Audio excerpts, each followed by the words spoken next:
که عزت غواړئ د عزت ژوند غواړئ ځان محفوظ کا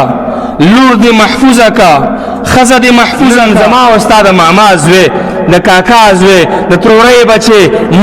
ماما زوی دا زما او ستا کور ته په کوم انداز را دننه کېږي زمون خادي د رسول الله صلی الله علیه وسلم په طریقه ده که نه زمون غم د محمد رسول الله صلی الله علیه وسلم په طریقه ده که نه ده زما او ستا راشه درشه د چا کور ته ورتګ د محمد رسول الله صلی الله علیه وسلم په طریقه ده که نه ده نه ده د محمد رسول الله طریقه داوه صلی الله علیه وسلم چې هغوی په خادۍ کې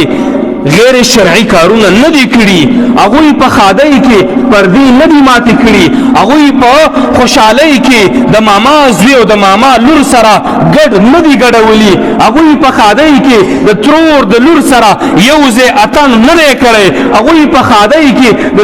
تره لور ته داسې نه دي ګټلي هغوی په خادۍ کې د شریعت موافق د پردې لحاظ ساتلی دی د شریعت موافق کار یې کړی دی هغوی زما او ستا په شان په ودونو کې اجراګان نه دي راوستي هغوی زما او ستا په شان په ودونو کې ډمې نه دي ګډې کړي هغوی زما او ستا په شان په ودونو کې په ټیپونه ډرامې ډمامې ګاړي دا یې نه دي ګډولي هغوی زما او ستا په شان په واده کې اسراف نه دی کړی هغوی زما او ستا په شان په واده کې د پردي حق د غریب حق نه دی خوړلی هغوی زما او ستا په شان وی آی پي کلچر نه دی کړی مالدار یو طرف ته غریب بل طرف ته بلکې په یو دسترخوان په یو لاره په یو کور کې بناستو غریب هم مالدار هم د الله د نبي طریقه دا وه چې واده به یې کوو د شریعت موافق دا ډمامې دا ډرامې دا فلمونه دا ګانې دا ګډاګانې دا اجراګان دا ډمې دا یې نه دي ګډې کړي بلکې اجازت یې تمبل ورکړی د هغې چا دپاره چې هغه واړه ماشومانې وړې جینکۍ دا ګډاګانې دا مخلوط نظامونه الک د الک سره جینۍ د جینۍ سره د ماما زوی دی د کاکا زوی دی د تره زوی دی راغلی دی یو هفته مخکې ډنګړو ته شروع ده او مخلوط نظام کې نرم ګډېږي ښځم ګډېږي دا شریعت نه دی دا دین نه دی پښتنو او دا زمون کلتور کلچر ثقافت هم نه دی د پیغمبر علیه السلام په وخت کې به چا د ښځې مخ نه شو لیدلی چې ښځې ته وګوري پرده وه حدیث کې راځي الله اکبر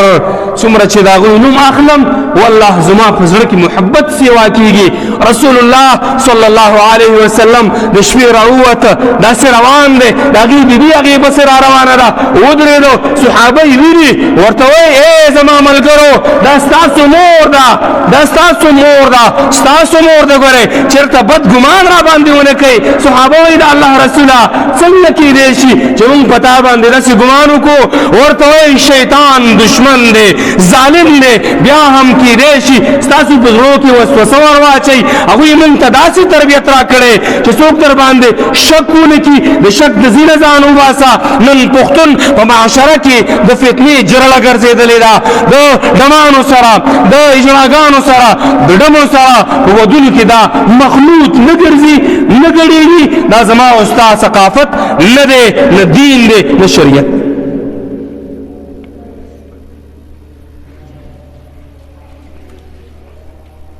د پردې باره کې سورة النور زما مولوي صاحب محترم ته درخواست وکړم دا خلک ډېر مؤمنان خلک دي ځکه د مسجد نه یې پته لګي چې ډېره خواري ورسره کړې دې ته خصوصي سورة النور دا بیان او تاسو نه درخواست کوم د مولوي صاحب محترم نه وخت واخلئ